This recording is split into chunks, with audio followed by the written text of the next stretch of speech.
Hey everybody, hope your week has been good. My name is Benjamin Shipper and I am a cartoonist, and I love comics and love printed material and stories in general, and I love to review the ones I come across and really think are valuable in the scope of art history and just American comics. And I would love to do more than American comics, but since that's where I am, that's the most of what I get. Today we're going to look at Jeff Smith and Charles Vess's collaboration on Rose. So if you know anything about Jeff Smith, which you probably do if you're watching this channel, he did this graphic novel, which was serialized. It wasn't a graphic novel to start out with. It was all episodic issues back in the 80s, I guess, 80s, 90s. And it's called Bone. It's about these little bone characters, little cartoon characters, adventuring in a giant world. But I'm getting ahead of myself. Let me talk about myself or my work just for a little bit. So this is my book, Joe Death and the Graven Image, coming out from Dark Horse Comics next year, March 21st, 2023. And it's available for pre-order right now, wherever books are sold. This is the front cover, with a few embellishments and a little write-up. There's a little promo that I send out with store orders, but this is the back cover, and I can't wait for you all to read it and get your hands on the book. Currently, right now, what I have to sell, if anyone needs to buy something from me, is this tractor zine. My son is really into tractors right now, and he always says tracker. So, in a desperate attempt to gain his affection, I just shamelessly started drawing tractors and adding little cats. So this is about 8 spreads, 16 pages, and I did go for the full spread, put a little cartoon magic into these things, but you can order those right now on my website, benjaminshipper.com. So let's talk about Charles Vess and Jeff Smith, alternately amazing artists. Started out talking about Bone. So this is like, I want to compare it to Tolkien because of the size of it and just the extreme, swinging for the fences. I usually say, for someone who's just got a great effort, just like A for effort all over it. Of course, different than Tolkien, but in the size and the sort of the scope of this fantasy, there's really nothing else to compare, I feel like, but Tolkien. And there's a lot of things that are similar that happen with it, which is there's these little creatures, little cartoon people that are called just bones, and they come from sort of an unknown place, Boneville. They're sort of cast out, and very similar to the hobbits, as essentially 3 hobbits, and the hobbits are essentially 3 normal people. They're everymen, and they go into a world that is much deeper, darker, higher, lower, broader. They're entering into fairy, essentially, and that's what these bone characters do in this book. And they come across, a forgotten princess and her kingdom, and a lot of characters. This character is going to show up in these books. So anyway, that's what this is, an epic cartoon fantasy. But I think of it as The Hobbit, a little bit, because it's kind of a journey of these cartoon characters. Anyway, this I think of more as The Lord of the Rings, or maybe the Silmarillion. This is sort of Jeff Smith's prehistory to some of the characters in Bone. Actually, Grandma Ben is one of the characters in here. There's a little picture over there. which is a great name, Grandma Ben. I mean, that's a standout name in my opinion. Just very charming. So Lucius is that big character right there. He's also in the prehistory. Grandma Ben. Okay, Grandma Ben is this character. She's a tough old bird, and with a hidden past, and we get to see that past in these books.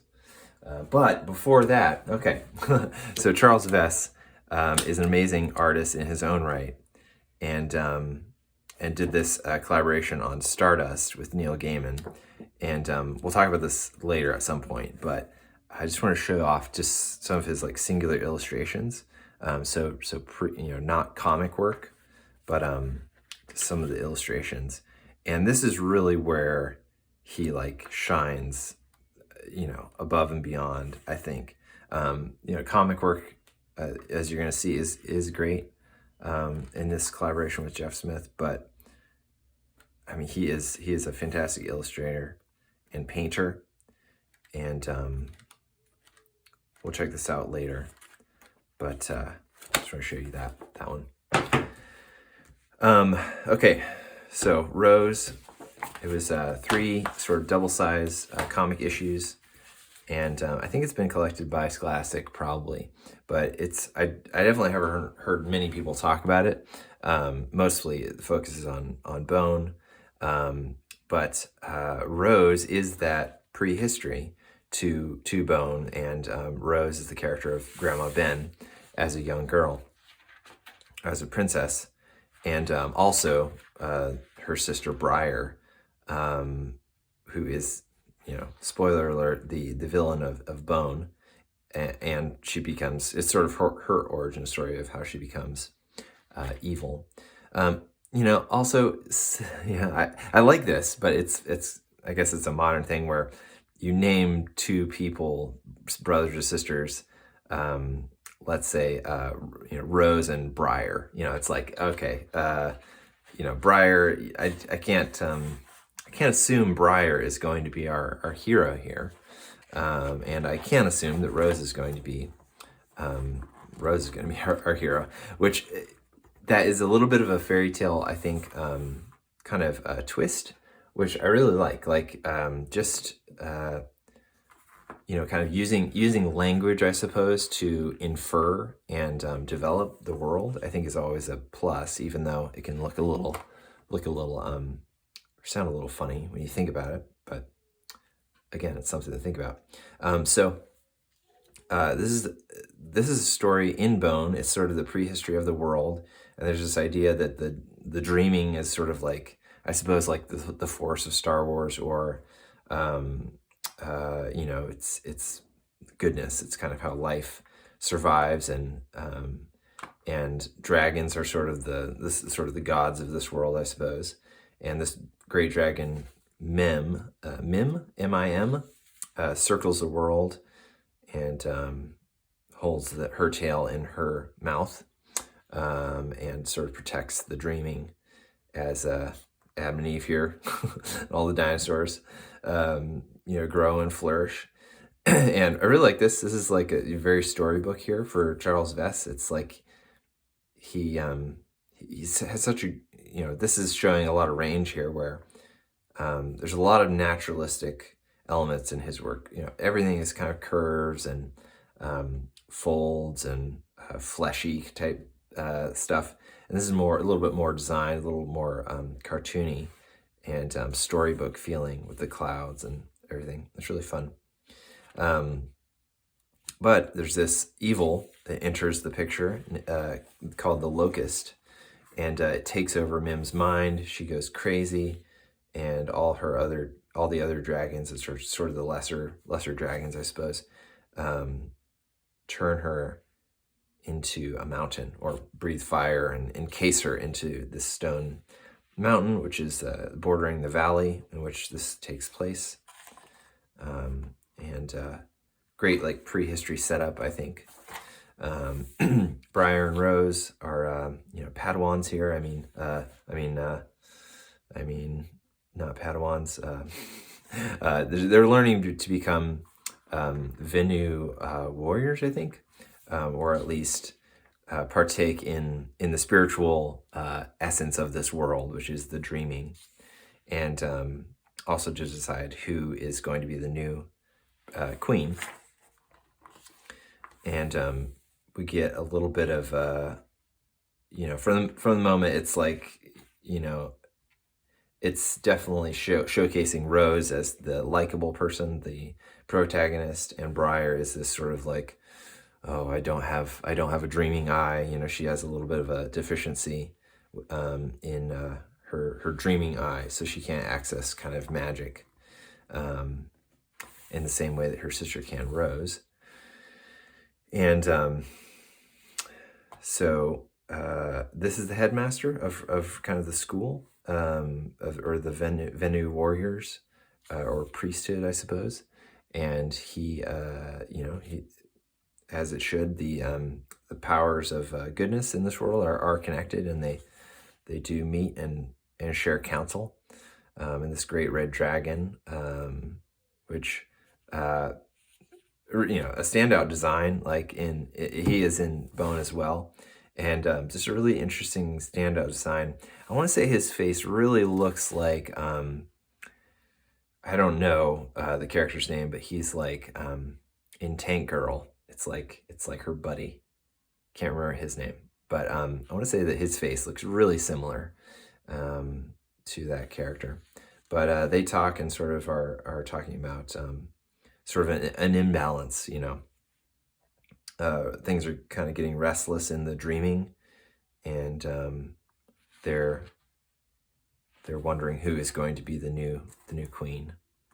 And here we have the two princesses getting ready for the journey, and so they're journeying to the headmaster in Old Man's Cave to begin their sort of test, their ritual test to determine who will be the queen.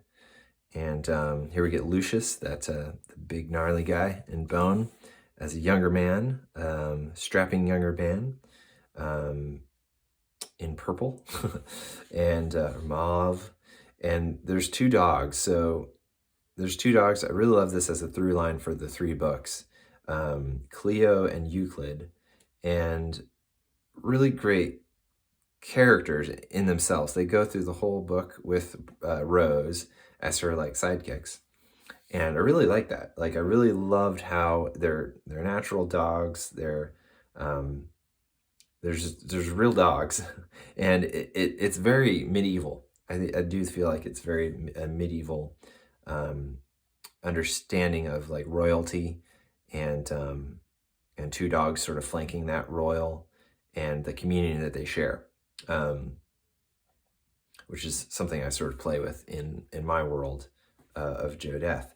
But Rose can hear them, and they can talk and speak telepathically in English. I didn't call this out, and I do realize this is kind of a deficiency in my channel, at least, is I'll usually be talking about the story, and I'll talk less about the art, because I mean, you can kind of clearly see that the art is pretty awesome. And I'll try to bring out what I think about the art too. But there's a lot of interesting things with Vess's art. So I think he's drawing and coloring in ink and watercolor, and sometimes colored inks. I think he'll do sort of like holding lines, which are actually drawn in colored inks.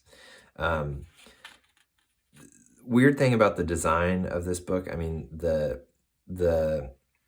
bubbles, the word balloons, man, I don't like that they're sort of transparent. If you can see that, they're sort of transparent. I know why you kind of do that, because it's like, we've got a lot of Charles Vess art, and it's all painting, and we don't want to cover up any of it. So I get that. It's just, it just feels like I'm reading a computer, for lack of a better word. It feels very of the time, I guess 80s, and I guess this was done in 2000 actually. But there you go. That's sort of the time. And the font choice, or the typeface, has this like I feel like it's trying to mimic a brush. I'll bring it up close, but it has like black in the text, so there will be sort of a I don't know. I think it's just trying to be a little too artsy, a little too like I don't know. It's trying to use the mechanical process early on when mechanical processes were not great at mimicking the human hand. So I don't love the lettering of this book or the word balloon choices, but I do understand the reason for it. So anyway, the caravan is going to Old Man's Cave, taking the princesses, and we do get this like idea that like both girls kind of like, or at least Rose likes Lucius, and her sister Briar, well, she likes what irritates Rose, so she's kind of into Lucius because of that reason. And great, this is going to go throughout the book too, but great, like, just without words, just travel panels is what I call them, I guess, or splash panels, where it's just a big illustration where Charles Vess just gets to shine as far as like taking us from one corner to the other, and showing depth with those small figures and little dogs, and the world becomes, you know, a character in that kind of moment. And Rose has kind of this thing called the gitchy feeling, which is funny. It feels out of place in this world. It feels in place in Bone when she's kind of like a hillbilly, basically. The term gitchy it seems like you would hear that from an old kind of a hillbilly grandmother, but not necessarily from a young princess. So there's a little oddness there. But they're traveling along, and she gets a gitchy feeling, and it's like a spider sense, and she warns the others that there's something possibly dangerous nearby, and it is a rat creature. And the rat creatures are sort of the orcs of Bone, or the villains, the pawns in that scenario, in that story. But it quickly flees, and they stop a night at this little barn, and I think this story is really well written because it's very much I'm very much interested in the characters and what's happening between the two sisters, and how they're sort of vying for, or Briar's sort of vying for attention, and Rose is trying to figure out sort of what's going on. And there's a lot of backstory about how they stopped at this inn before, and she played in the barn, and she wants to see the barn now. It's a really, really nice character kind of backstory. And one thing about the breath, you know, the breath, I think in most of these books, it's mostly in winter. And the breath that all the characters have, you know, in each, basically whenever they're breathing or talking or standing or anywhere, I really like it's a nice touch. And here it sort of looks like opaque paint over the painting. Later on, it becomes watercolor around that breath, so you get a much more realistic idea, or it feels a lot better than just white paint over painting. So they reach Old Man's Cave, and the Venu warriors are there. These are essentially Jedi. They're the ones that have access to the dreaming, and therefore the ability or power to access the spiritual realm. And the headmaster begins their teaching, and get a little bit more about this like idea of the dreaming, and how to kind of access it, and how to feel the earth around him. It's very Star Wars. It's very the Force, I think. Which along with Star Wars is it does have, I think, a lot of Asian Buddhist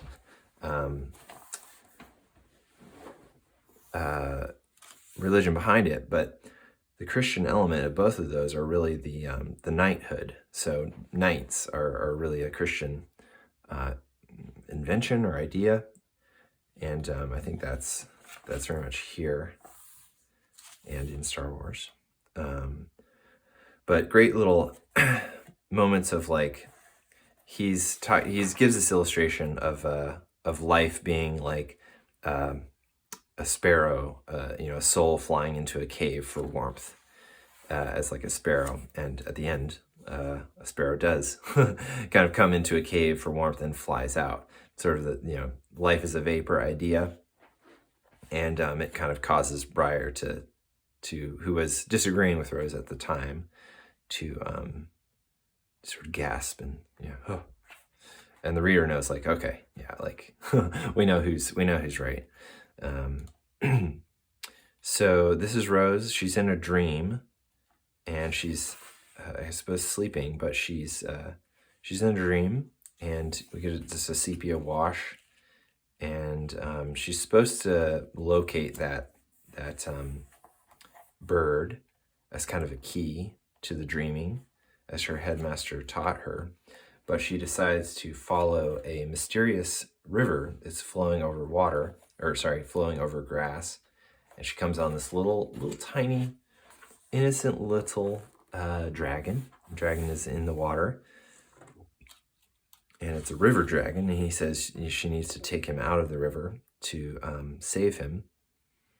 And she does, even though her dogs are like, don't do that. Do not do that. And they go, the little dragon wants her to follow him into this dark cave, and the dogs are not for that. So they go into the cave because I suppose she's curious, and she sees this giant locust character, and what are her mother, father, and Briar, and the little dragon. And she wakes up, and it's like, wow, that's a dream. And she, it's nice because she realizes it's a dream, but she doesn't necessarily know how serious to take it. And so she's like, well, that's, we've all been talking about these things, in her classes, and that's why I'm having this dream. And so today we're not going to class. We're going out to find some honey, which I think is a great note, just to acknowledge that characters have appetites like that, and going out to find honey would be, in a medieval setting, an excursion. It's not like you just go to a grocery store or they just have honey, on the farm. But to go out and to find it is a really nice touch. And you get a lot more color, spring here. And they come across the great red dragon. I think this is the first meeting of them, Rose and the great red dragon. And he kind of warns her to kind of stay on the path. Don't get distracted. But she does get distracted. She follows sort of a dark figure into the mountains, and before she gets too far, she gets this specter of herself, which says "turn back." And this is a really nice drawing. Like, this is a really great drawing and dream sequence, to use the character kind of like Luke in the cave, and that kind of specter of the person, to warn that person to go back. But just a great drawing, really kind of creepy. And that specter kind of turns into locusts, and we get this, we're starting to see the motif of locusts and evil kind of creeping into the picture. And I do think it's restrained. Like, all throughout this whole book, there's hints and clues and kind of nothing real, thankfully there's no need to like show your hand too much. Like, just the artwork and the story is interesting enough not to require a kind of fight in the middle or anything necessarily spectacular. But she follows she goes beyond the bridge, and the river is flowing, and she remembers this from her dream. But the river is much larger, and guess what? The dragon is much larger as well. So this is Balsade, and he is that river dragon. And a really great splash there. No pun intended. But I thought it was a great first issue. Like, it's what I want. I like the restrained pace of the storytelling. And we'll go on to read more. If anyone's interested, they can. I mean, you can drop out whenever you want. You know, it's just feel free just to jump out. But I will say, I think it is helpful for people's channel to, like, if you can watch it through to the end, that helps algorithms and yada yada. So if you can stay to the end, or at least put it on mute and just let it roll, that'd be awesome. But here's the second one, book 2, and we get right into where we left off, and the dragon towers over Rose. And he says that she's the one that let him go. So she, in the dreaming, I guess what she does in dream can alter reality. And that is sort of the power that she's being used for. And we don't know exactly who's wanting to use this against her or for their own means, but it's happening right now. And the dragon snatches her up and lifts her. Evil laugh, clouds. Great perspective, like drawing back and doing fantastic soft watercolors. Is incredible. Like, his watercolor is just amazing.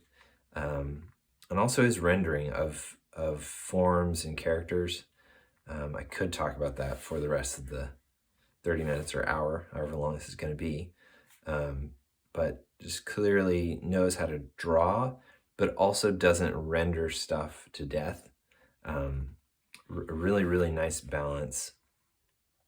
I do want to call out kind of bad dialogue sometimes.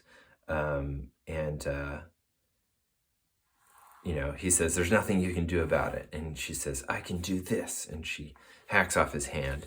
And, it's like, it's a little cringy, I guess. But for an all ages comic, or I don't know, it's just too on the nose is what I'm saying, I guess. Nothing real wrong. Maybe I'm being a little bit of a troll to say that, but I do feel like less dialogue in certain places isn't a bad thing. I also think less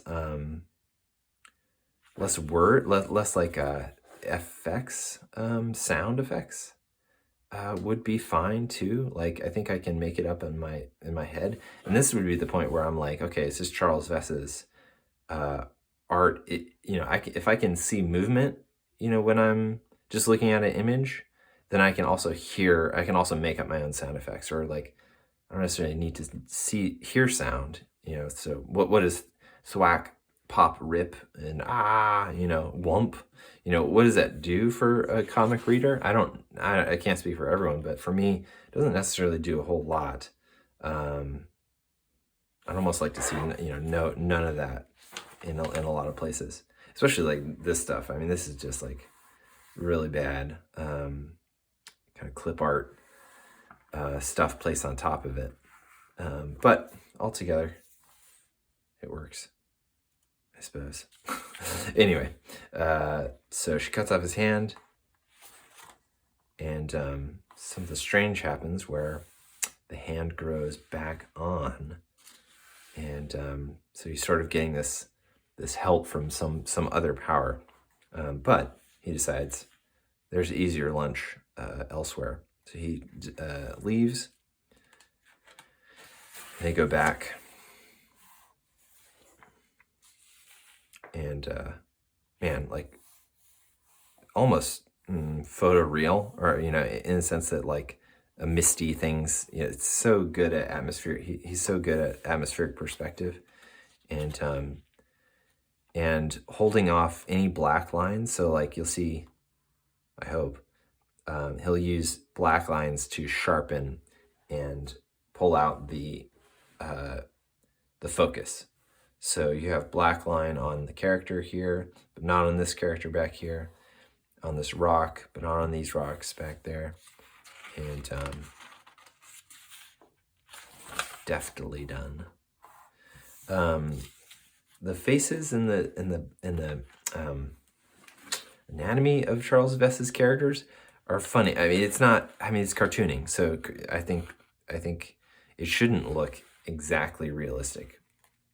And it's always interesting to see the kinds of things that are accentuated. So, for instance, there's a lot of neck stuff that he'll draw kind of oddly, like kind of big squarish heads on little tiny necks, and like big eyes at certain moments, and the mouth. Anyway, it's all kind of charming, and I think it's difficult. I think for anyone when there's so much work in comics, and you don't have the time that you have to focus on it like an illustration. So in illustration, things can be a little bit worked out a little bit more successfully than in comics. And comics are, a readable thing. So, extremely tiny hands, big face, but it's not a problem. It's very good to just go. I think as a comic artist, just go and do things as quickly as possible, and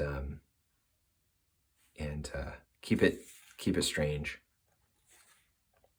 So sisters are back. They were looking for Rose because this dragon is out and he's terrorizing this town called Oak Bottom, and but Briar has told her not to reveal that she let the dragon escape in her dream, and for some reason she listens to Briar.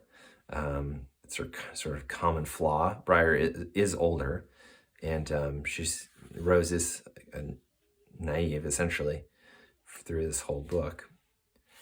And she does listen to Rose, and she hides the truth that she's the one that actually set Balsaid, the river dragon, out of his don't exactly know why Balsaid was trapped, but he was, now he's not. It's Rose's fault, sort of. But she also doesn't mention the other figure, which was Briar, in the dream, because she doesn't think Briar can actually access dream, because Briar's kind of third eye or dreaming eye is closed, and she definitely plays that up. And really good manipulative character, Briar, insinuating that Rose is this emancipator who. Great word, great title to be used. So an emancipator to release the Lord of the Locusts, which is essentially, in Harry Potter as well. There are classic fantasy, classic evil sorcerer kind of thing, where there's a sorcerer who's trying to set evil free, and they gain access to evil power when they do that. Of course they have been promised, incredible power when they do obey this evil lord. And so Briar actually insinuates that Rose might be the emancipator because she accesses dream, and she's a likely candidate. So she's at least saying, well, everyone else thinks you're possibly that person, so I would keep it quiet about what you saw with me and falling to the dragon. So the plot begins. Rose leaves her room, Lucius comes, and she asks for his horse to go after Rose, and Rose is going to save Oak Bottom, the town, and Briar and Lucius are kind of I don't know, lovers, but they're definitely she's definitely using him, as we'll find out later. And Rose goes to Oak Bottom. She's on the way, and a great scene. Like, this is where you see, like, the snow comic, and a snow comic done like most comics do not. Which most comics, when there's a snow element, artists love to use white, and they love to have everything disappear in that white background, which is the paper. But Charles Vess is a painter, and he knows he's trying to get this very atmospheric and like a film quality, and it's really nice. Like this, these paintings all throughout, and the dogs sniff a rat creature, and there's dialogue about they're kind of rare, and they're actually kind of gentle, or at least they don't harm anybody if they're not harmed. But wow, there's a lot of them, and it's not usual in this world for them to travel together. And but they're still on their way. Here we see the town of Oak Bottom, and the peril that the townspeople are in. Double page splash, and Balsaid the dragon is tearing it up, just firebombing this little village, little town. And I wish the printing went all the way to the edge, and I wish that this just giant foom wasn't in the middle. But all that said, it's a really nice gold, classic golden mean composition, and we have the tail of the dragon going in and out, and great, just like the trees back here, and the softer and the paintings. And here he'll use a blue ink line to have the edge of the snow here, and he'll reserve that black line for the dragon outline, and some of the windows or some of the houses and the trees here. He'll just use it sparingly. It gives a great balance between cartoon and reality, I think.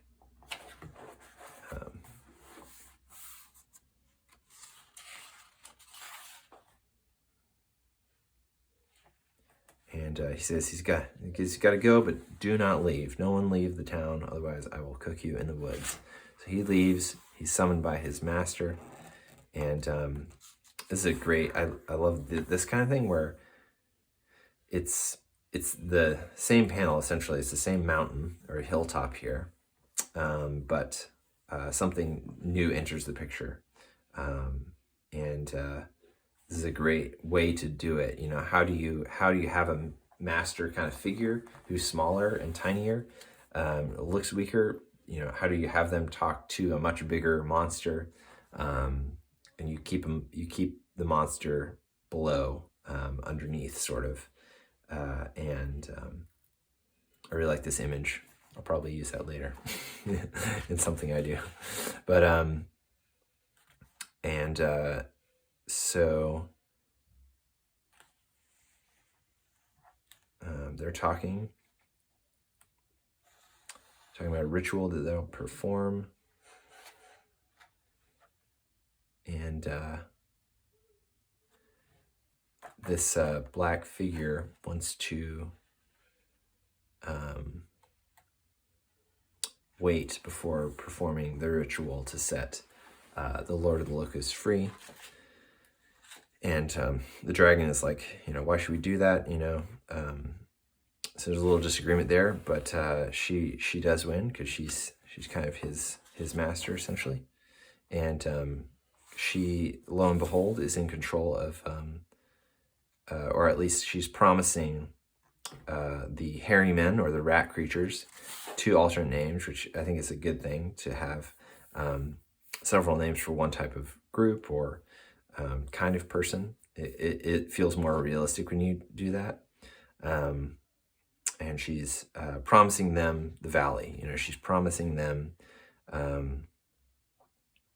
that they will gain the valley, which is something that they apparently lost in an ancient war against the humans.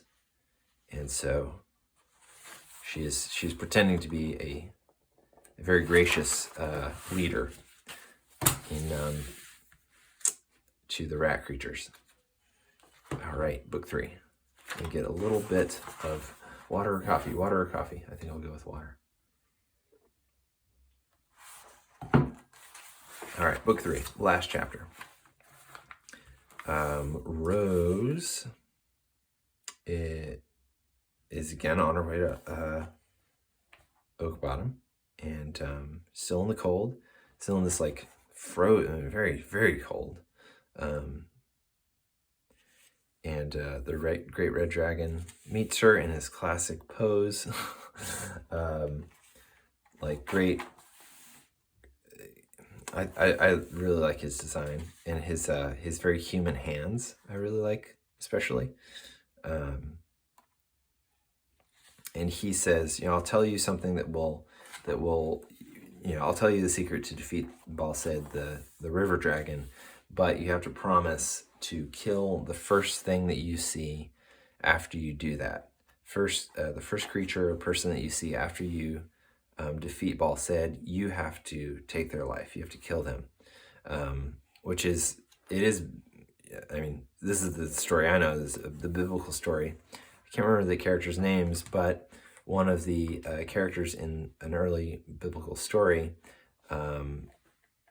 he promises to sacrifice whatever comes out of his house after he comes back from battle, and God grants him a victory. And the first thing that comes out of his house, unfortunately, is one of his daughters. So it's really not something that he should have done to promise that. But this kind of binding promise is laid on Briar as well, and she accepts it. And we get this, great classic, like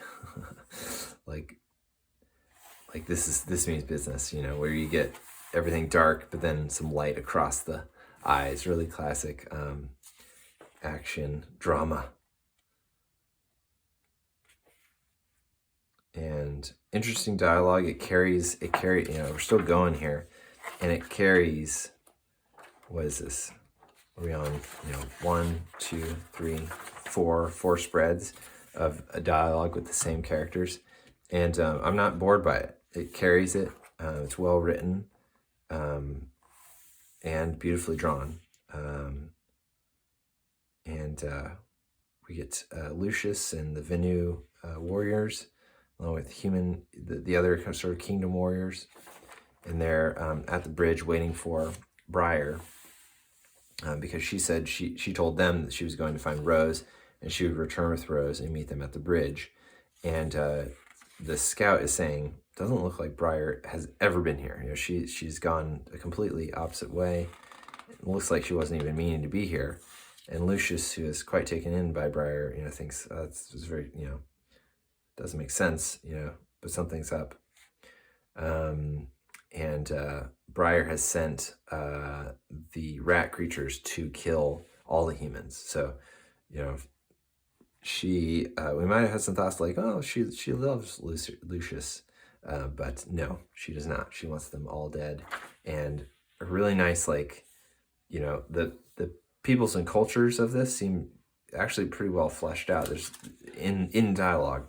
So there's this idea of a truce between them, and Lucius is saying, do you want to break that truce by attacking us on this bridge and, drawing blood? And he would rather them go back, and that no war would be begun because of that broken trust. And the hairy men have this axe grind, which it's actually kind of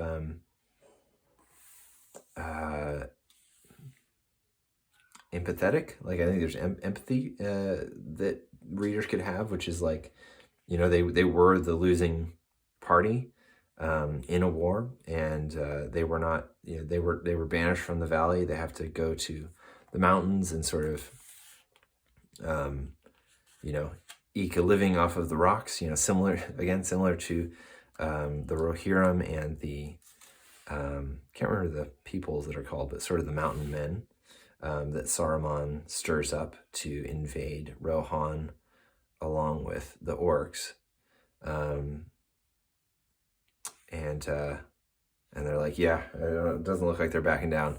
We gotta draw a sword and get into it. And this isn't like, I would never think of this as this like happening. But it's just because I'm like, oh, this horse is gonna die. I mean, he fell so far. I mean, that's the horse doesn't even want to do it. It's like, Lucius, what are you doing? You're killing your horse. But it's comics, and it's about this impact of image and of action, and how do you do it in a still image, and this idea of just total movement, a horse jumping off a very tall ledge onto these rat creatures, swords drawn, horses in the background, rocks overhead, sky behind. It's really nice, and really nice impacting image. All right, Rose is on her way. She meets these two gentlemen who have escaped, have run away from the town of Oakbottom. And again, it's a nice pairing of like a smaller person with a bigger person. And they're actually from different countries. So smaller guy is from her country, which is Athea. And he is from Pawa, the tall red-haired guy. He has his giant battle sword, which they call an attack sword, which I don't think is a great word for a sword, a kind of sword, an attack sword. I mean, do you have a defense sword as well? I don't know. I don't get it, but I think it's like sort of like a battle axe. It's like, anyway.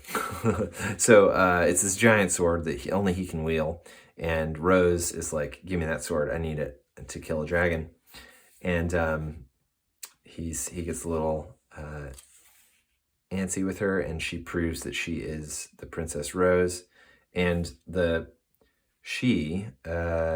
I believe it's something with her household, has this like sort of superhero strength, or at least, it's superhero strength. I mean, that's all it is. It's not.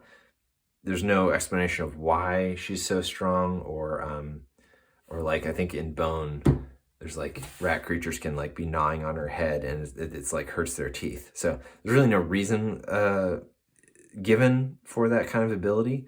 I'm assuming it's like something to do with her house and what royalty is in this culture. There's an ability to be very strong, but I don't know if Briar gets it. Just Rose does. So that is a kind of an odd tangle that I wouldn't necessarily say is good in a fiction. You sort of want to kind of know what, at least some kind of explanation, even if it is a softer kind of magic. But she can wield giant swords and has really super strength. So she cuts this dragon in half, and we go on, cut back to Lucius beating the rat creatures off, and really sad eyes. So sad, you just feel sad. It says, our hearts are hardened. Your past deeds will return to you 100-fold. And kind of foreshadowing what happens in Bone, which is nice. They do call out this idea that, this is a dark day, Captain. Something evil has begun. He says, I'm afraid you're right. And that is true. And I'm just amazed, like, when he fits, evocative imagery and scenery into a smaller panel down here like this. Just really nice. Like, something about seeing, stars in the sky, background, foreground and this, landscape, but with a character in it, or characters. It's really cathartic. I feel like you just get this like a sweep of an idea of the world. You feel a part of it. And she's still fighting this dragon, cutting it up and up and up, and it just keeps reattaching itself. Or at least, she cuts it up like 4 or 5 times. The head is rolling around, and before it can kind of reattach itself by the power of the locust, Rose, is drawn into the dreaming, and the specter is there, this person that she was following, and she realizes it is Briar, but it's really not Briar. It's someone talking through Briar. And it looks like Mim, who was the dragon that circled the world that the Lord of the Locusts invaded.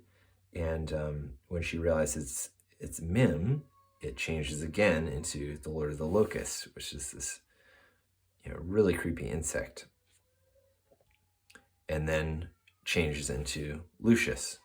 So it is Satan, it is the devil, it is this kind of very classic evil always having a different, whatever face you want it to have, that's the face it's going to take, because that's accessing your desires, which is our weakest point. So really well done, really hitting a home run on like how things actually work, I think. But she wakes up, the dogs have woken her up, and a really nice scene where the body is actually searching for the head to put on, back on. She's still in the dream, actually. And Briar, so the locust was actually trying to get Rose to serve him. And Briar, who was sort of, definitely locked into serving the Lord of the Locusts, realizes that he is willing to just throw her away when he meets someone that's more powerful than she is, which is Rose. So it's a classic thing. Her whole life, everyone has been doing this to her. And the Lord of the Locusts is actually no different.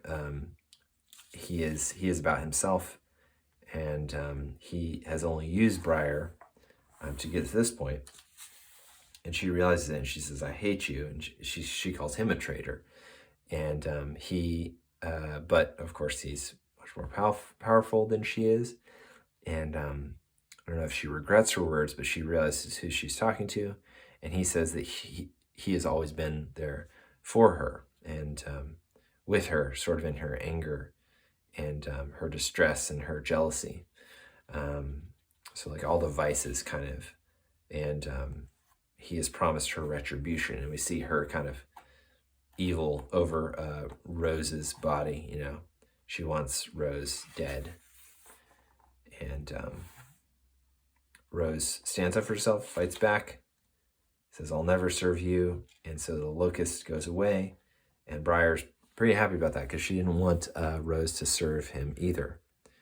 And she demonstrates kind of some of her power. She can access the dreaming. Her whole life she's been acting as if she couldn't.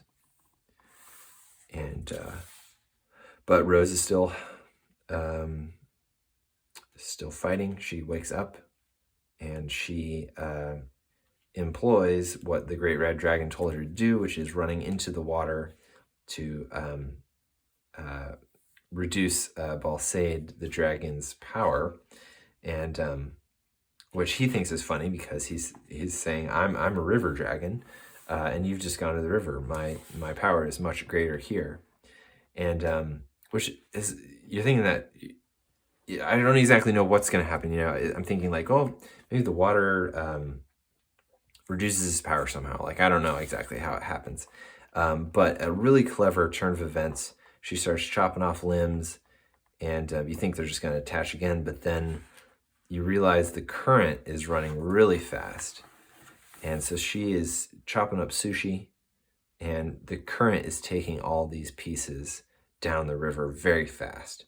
So I think that's fantastic because it's a material sort of salvation. It's not pseudo. There's a material reason for why his power wouldn't work, instead of a sort of a spiritual reason. So, I mean, they're connected here, I think.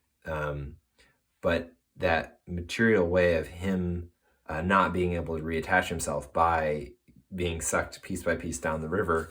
And so, maybe he does collect his stuff at the end of the river, at the ocean, where however far that is. But yeah, just like, that was a good moment, and a lot less snicking and snacking, we had a little snick and sound effects. And I think it was more successful than any other page with any other action scene with that kind of clip art everywhere. Yeah, so great. And stuffs that sword in the rock. Interesting thing to do, but a classic image.